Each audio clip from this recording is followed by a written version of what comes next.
16th and 17th centuries, something remarkable began to happen in Europe. For centuries, people had looked to the heavens and the earth for answers, but those answers came from religion, philosophy, and ancient texts. Then came a revolution, a scientific revolution.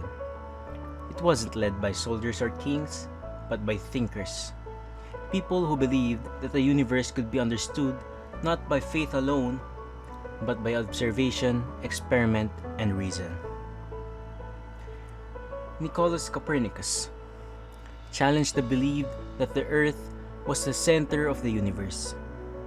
Johannes Kepler described the orbits of planets with elegant laws. Galileo Galilei pointed a telescope at the sky and proved that the heavens were full of motion and imperfection. Francis Bacon urged scientists to base knowledge on evidence, not tradition.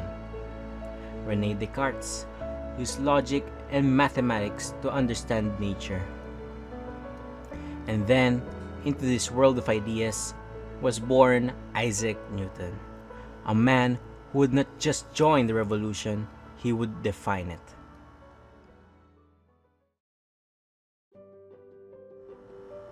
In the grand story of science, few names shine as brightly as Isaac Newton, a name synonymous with genius, a man whose discoveries redefined the universe.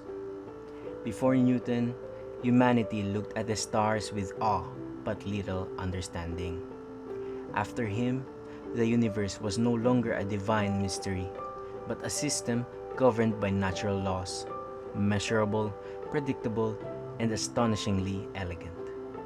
From the force that causes apples to fall to the invisible hands guiding the planets, Newton's mind uncovered truths that changed not just science, but the course of civilization itself. Good day, everyone. My name is Villarin from Mapua University, and this is the story of Isaac Newton.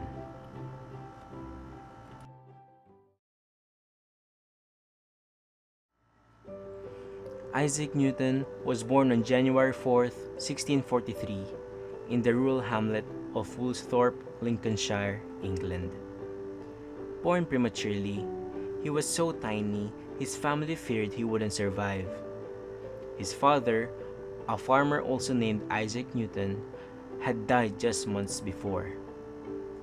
His mother, Hannah Iskoff, remarried and left young Isaac in the care of his grandparents, a lonely and somewhat resentful boy. Despite early academic struggles, Isaac's curiosity bloomed. He wasn't interested in farming, but he loved mechanics, puzzles, and invention, crafting water clocks, sundials, and even wind-powered toys. At 18, he enrolled at Trinity College, Cambridge, where he devoured books on astronomy, mathematics, and natural philosophy. Newton read Descartes, Kepler, and Galileo, but more importantly, he thought beyond them.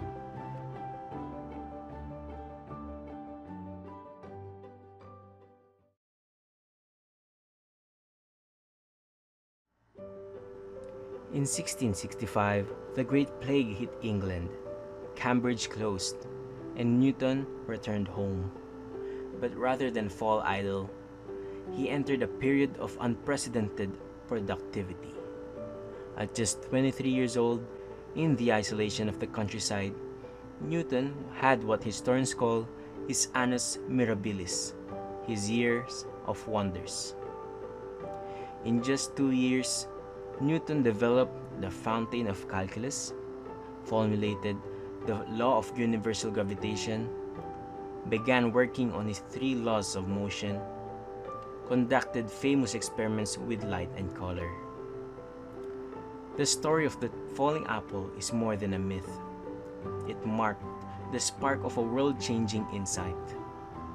Newton wondered, if gravity pulls an apple to Earth, could the same force extend all the way to the moon?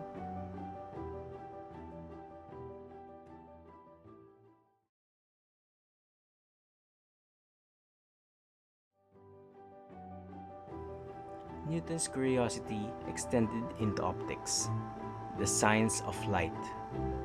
By passing white light through a glass prism, he discovered it was composed of a spectrum of colors: red, orange, yellow, green, blue, indigo, and violet.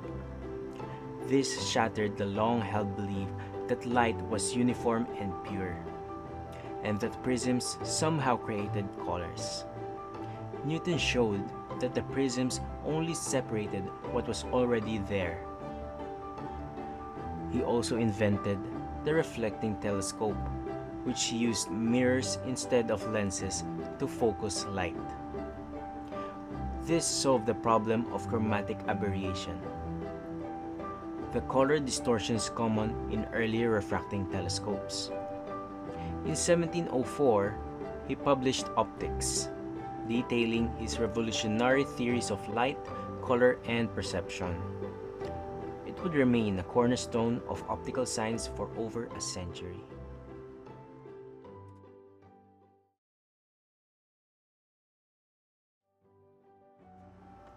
To describe motion and change in precise terms, Newton developed a powerful new mathematical tool, calculus, or as he called it, the method of fluxions. Calculus allows scientists to analyze continuous change, such as the rate at which a falling object accelerates. Without it, modern physics, engineering, and even economics would be unthinkable. However, Newton wasn't alone. German philosopher Gottfried Wilhelm Leibniz developed a similar system around the same time. A fierce priority dispute erupted over who invented it first. While historians now recognize that both men made independent discoveries, Newton's calculus became crucial to his work in physics, especially in explaining planetary orbits and the laws of motion.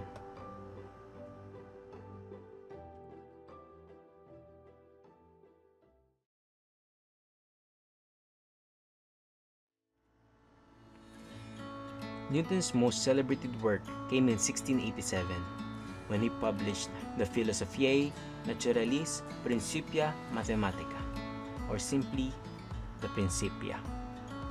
In it, he outlined the three laws of motion. An object in motion stays in motion unless acted upon. Force equals mass times acceleration. For every action, there is an equal and opposite reaction. And most importantly, he introduced the law of universal gravitation, that every mass attracts every other mass through a force proportional to their sizes and inversely proportional to the square of the distance between them. Newton showed that the same laws governing a falling apple also explained the orbits of the moon, planets, and comets. The universe wasn't chaos. It was a system governed by universal laws.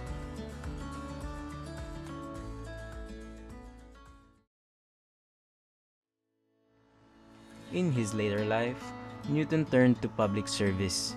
In 1696, he became the warden of the Royal Mint, where he reformed England's currency and cracked down on counterfeiting. He treated this role seriously, even prosecuting notorious coin forgers. In 1705, Queen Anne knighted him. From then on, he was Sir Isaac Newton. Despite his reputation for rationality, Newton had a mystical side. He wrote more on theology and alchemy than on physics. He believed that science was a path to understanding God's creation. Newton never married, and he lived a quiet, disciplined life. He died in 1727 at the age of 84 and was buried in Westminster Abbey, an honor few scientists have received.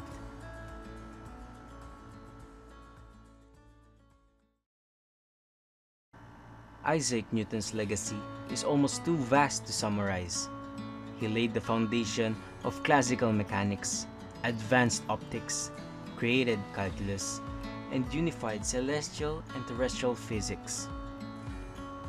His work remained the gold standard for physics until Albert Einstein introduced relativity in the 20th century.